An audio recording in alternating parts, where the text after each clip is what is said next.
Bonjour à toutes, bonjour à tous, bienvenue dans le débrief de cette rencontre entre le Pau FC et l'AS Saint-Étienne, 7e journée de Ligue 2. Malheureusement, les matchs se suivent, mais les matchs ne se ressemblent pas, surtout avec l'AS Saint-Étienne. On a vraiment l'habitude de cela, des joueurs qui ont toujours du mal à confirmer. Donc un match nul de partout entre les deux formations qui pointaient donc à la 19e et à la 20e place. Cependant, on peut peut-être retenir un peu de positif de cette rencontre, puisque l'AS Saint-Étienne, il y a quelques matchs, aurait peut-être perdu cette rencontre, puisque avec tout ce qu'il s'est passé, finalement, les Verts ont eu une part de chance. Pau a quand même frappé le poteau en toute fin de match et aurait pu mener 3-1. Dans ce cas, la rencontre aurait été totalement pliée. Finalement, les Verts ont réussi à revenir sur un score de 2 partout en toute fin de rencontre. Voilà, dans cette vidéo, on va pouvoir débriefer la rencontre donc de l'AS Saint-Étienne. On va comme d'habitude résumer la rencontre en parlant de la composition aligné par Laurent Batles. Et enfin, pour terminer cette vidéo, je voudrais faire un point sur la concentration et pas le manque d'implication des Stéphanois. Cette concentration que je n'ai trouvée pas au mieux lors de cette rencontre.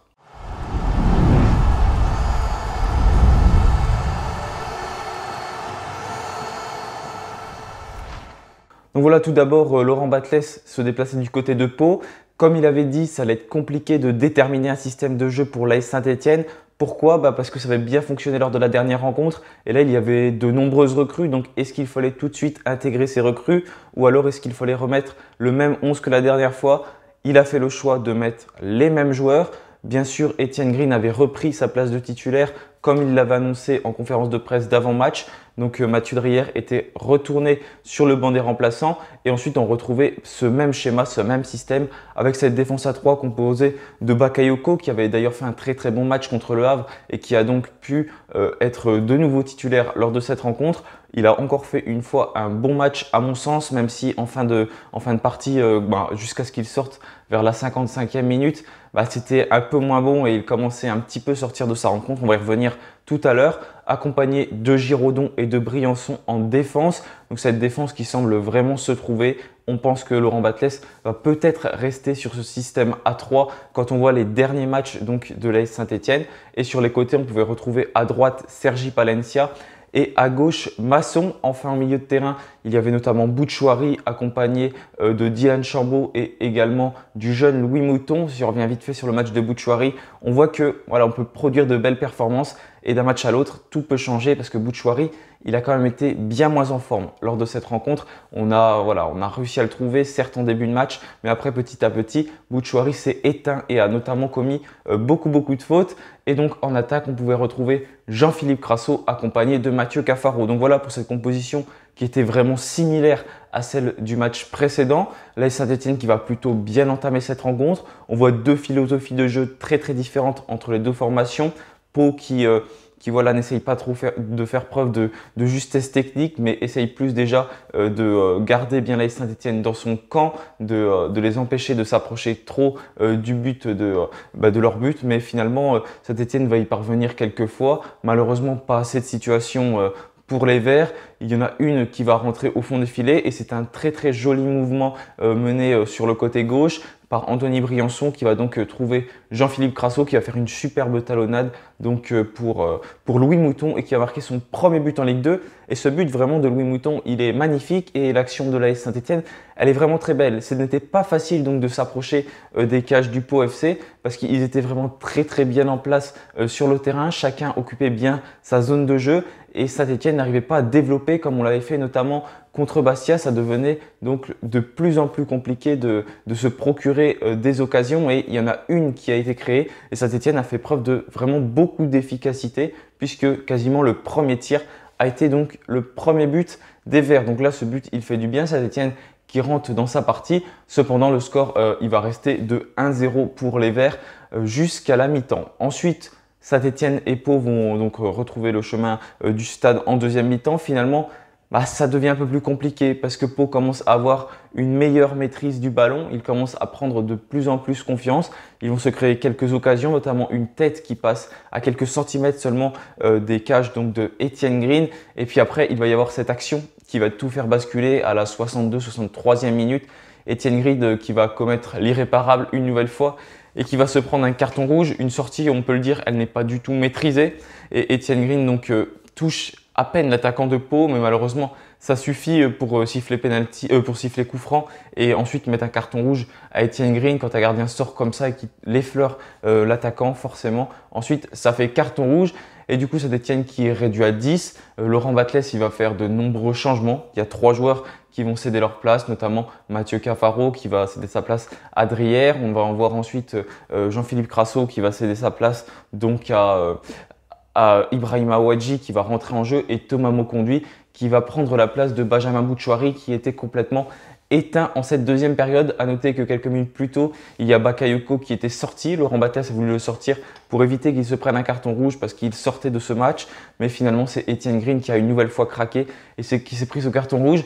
Et comme d'habitude, il y a une double peine dans ce genre d'action. Henri Saivet, je vous l'avais dit dans l'avant-match, c'est un très très bon joueur, un très bon milieu de terrain. Et il l'a prouvé, notamment sur ce coup franc, qu'il va frapper très bien. Et puis il va lober le mur de l'AS Saint-Etienne pour le mettre dans les cages. Bon là par contre, ouais, voilà, ce mur, franchement le ballon il ne passe pas si haut que ça. C'est dommage que le mur se fasse lober là-dessus. Est-ce que c'était vraiment légitime de mettre ce mur? Parce que Mathieu Dreyer du coup est totalement masqué par ce coup franc d'Henri Saivet. Et du coup il ne peut pas intervenir alors qu'il aurait pu faire un pas à gauche et prendre le ballon. Malheureusement, voilà, le mur qui est lobé, qui ne saute pas assez haut, je ne sais pas, mais je trouve ça un petit peu bizarre quand même qu'un mur se fasse lober alors qu'un ballon n'est pas tant levé que ça. Donc voilà, l'AS Saint-Etienne qui concède donc l'égalisation et on la sentait venir, d'autant plus que le Pau FC maintenant était à 10 contre 11, ils étaient à 11 contre 10 plutôt. Et ensuite, petit à petit, forcément, ils prennent de la confiance. On peine à sortir nos ballons. Ils montent de plus en plus. Et Saint-Etienne qui commence à avoir un bloc assez bas sur le terrain. Et puis Pau, ils vont continuer. Ils vont tenir un nouveau coup franc. Mais celui-là, il est complètement excentré à droite de la surface de Mathieu Drière. Et là, ça fait but. Ça fait encore but parce que Henri Saivet va le frapper. Une nouvelle fois, Mathieu Drière est masqué par son mur, mais son mur qui se disloque complètement et ça passe entre deux joueurs de l'AS Saint-Etienne. Donc là, pour le coup, ce but, il était complètement inévitable. Là, c'est vraiment la faute au mur puisque voilà, si le mur ne s'écarte pas, le ballon, il finit dans le mur et on n'en parle plus. Donc voilà, ça fait 2-1 pour le Pau FC et là, Saint-Etienne est à 10. Le Pau FC qui est en pleine euphorie, qui mène 2-1. On pense que c'est donc terminé pour l'AS Saint-Etienne qui va s'incliner. Mais finalement, les Verts ne perdent pas espoir et il va y avoir une très très belle action collective, notamment menée côté droit. C'est Sergi Palencia qui va centrer sur le nouvel attaquant de la Saint-Etienne, Ibrahima Ouadji. Ibrahima Ouadji qui s'élance dans la surface et il y a le défenseur de Pau qui le retient par le maillot. Et le penalty, là, il est complètement indiscutable. Une nouvelle fois, c'est Saint-Etienne qui a fait preuve de talent sur cette action en éliminant les joueurs de Pau, en jouant assez rapidement. Et on voit quand on joue bien comme ça, comme quand on l'a fait contre Bastia, et Saint-Etienne qui se met dans de bonnes conditions tout simplement pour ensuite aller devant le but de l'adversaire. Et donc c'est Lenny Pintor qui va frapper ce penalty et qui va donc l'inscrire et qui va permettre à l'AS Saint-Etienne de revenir à 2 buts partout. D'ailleurs, ce penalty n'est pas forcément très très bien frappé, mais finalement c'est quand même but, donc c'est toujours ça de prix. Et là, voilà, en fin de match, Saint-Etienne qui va donc rester avec ce score de nul de 2 partout. On va essayer de faire tourner le ballon, de garder le ballon et de ne pas trop attaquer pour tout simplement conserver ce score. Et oui, juste avant, il y avait eu d'ailleurs ce poteau trouvé par les joueurs du Pau FC et qui aurait pu permettre de mener 3-1. Mais il y a quelques semaines, je pense que ce ballon aurait été inscrit au fond des filets. La chance a quand même peut-être tourné. Donc voilà pour le résumé de cette rencontre. C'était pas le meilleur match que l'on a vu de l'AS Saint-Etienne, ça on peut le dire. Mais voilà, on ramène quand même un match nul 2 partout. Et vu les circonstances du match, c'est peut-être quand même un bon résultat. Maintenant, on va passer à la deuxième partie de cette vidéo et je voudrais parler du manque de concentration de l'AS Saint-Etienne. Et oui, durant cette rencontre, on peut relever un manque de concentration de la part de l'AS Saint-Etienne, même si paradoxalement, les 2 buts qui ont été marqués par les Verts sont quand même très très beaux. Là, pour le coup, ils étaient vraiment concentrés. Ils ont su faire preuve de beaucoup de justesse technique et en une touche de balle, ils se sont trouvés assez rapidement et ça a permis déjà de marquer le premier but, celui de Louis Mouton, et ensuite le deuxième but qui est donc le penalty transformé par Lenny Pintor. On voit que voilà, quand l'AS Saint-Etienne commençait à jouer vite, directement, on mettait en danger cette équipe de Pau. Mais ça, on a vraiment eu du mal à le faire très souvent. Il y avait toujours en première période un pied de la part des joueurs de Pau pour contrer nos ballons. On voit que voilà, quand Bouchouari notamment est moins bien dans ce milieu de terrain, Saint-Etienne qui a de plus en plus de mal à se procurer des occasions, même si en début de match, Bouchouari il a quand même touché énormément de ballons. Et puis voilà, ça allait mieux là pour Saint-Etienne parce qu'il nous permettait de nous projeter, mais il y avait toujours ce geste qui manquait à la fin, ce centre manqué, ce contrôle raté, cette passe ratée également. Et voilà, petit à petit, Saint-Etienne se mettait un peu en difficulté, on va dire, mentale et commençait à se dire mince, on n'arrive plus à se faire des passes comme on faisait contre Bastia. Voilà, forcément, dans la tête, c'est de plus en plus compliqué. Et cette équipe de Pau, elle prenait la confiance, qu'elle voyait que ça fonctionnait bien, comment ils défendaient, comme Saint-Etienne ne concédait pas d'occasion. Quand une équipe a quand même gagné 5-0 lors de la dernière rencontre, ça fait un petit peu peur. On se demande ce qu'on va se prendre. Et Pau a quand même été très très cohérent dans son jeu, dans ce dispositif donc en 3-5-2. Mais voilà, du coup, ça nous a empêché vraiment de nous créer des occasions. Et plus dans le manque de concentration, au-delà de la justesse technique des centres ratés, il y a eu voilà, cette deuxième mi-temps où les joueurs stéphanois, on va dire, ont craqué. Pourquoi Étienne Green sort à cette distance ADK? Je ne suis pas sûr que voilà, ce soit une très bonne chose. Surtout la façon dont il sort, il arrive devant le joueur, il peut faire qu'une faute, c'est se prendre un carton rouge. Il peut faire que ça, il peut pas prendre le ballon autrement. Et voilà, du coup, ça nous fait sortir un peu de notre match. Mais avant ça, il y avait quand même Bakayoko qui commence à sortir, à s'énerver, qui, voilà, on voyait, il était plus trop dans son match. Et Laurent Batles avait donc décidé de le sortir. Donc ça, c'était une bonne chose. Après ce carton rouge d'Étienne Green, on va avoir Masson qui va encore faire une mauvaise faute et qui aurait pu se prendre un carton rouge aussi derrière. Donc voilà, on voit que malgré tout, Saint-Etienne commence à sortir de cette rencontre, le mental qui ne suit plus vraiment. Et ça, c'est ce qui nous fait défaut. Ça a un peu été le même craquage, bien sûr, que contre le Havre, quand on s'est pris 6-0, même si ça reste à des proportions moindres, bien sûr. Mais une nouvelle fois, on voit des joueurs qui quand ils voient qu'ils sont bougés sur le terrain, tout simplement, ont du mal, alors qu'on menait pourtant 1-0 durant cette rencontre. Avec ce manque de concentration, il y a également, bien sûr, les coups francs. Saint-Etienne pourquoi il y a ce coup franc encore qui est fait à droite dans cette zone du terrain, il n'est pas forcément nécessaire. Ces murs qui sont très très mal placés, en tout cas qui sautent mal, qui n'interviennent pas forcément très bien.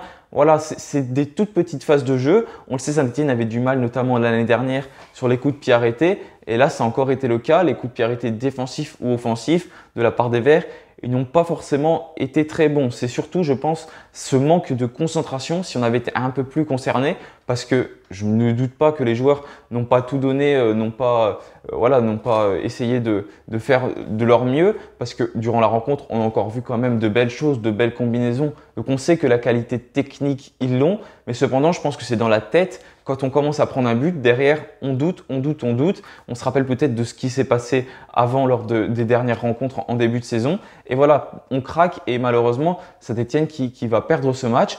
Point positif quand même, on a encore ouvert le score. Donc ça, c'est une très très bonne chose pour la deuxième fois consécutive, les Verts qui ouvrent le score. Maintenant, il va y avoir un match très très compliqué samedi contre Bordeaux.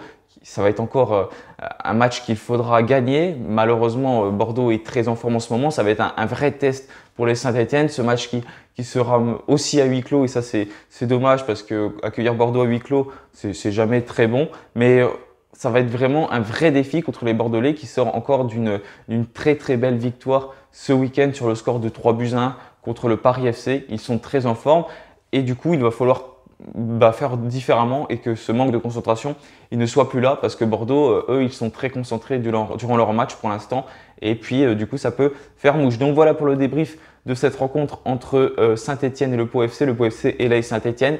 Merci à tous de l'avoir suivi, on se retrouvera bien sûr pour l'avant-match de la rencontre contre Bordeaux. En attendant, je vous souhaite à tous une bonne semaine et puis allez les Verts!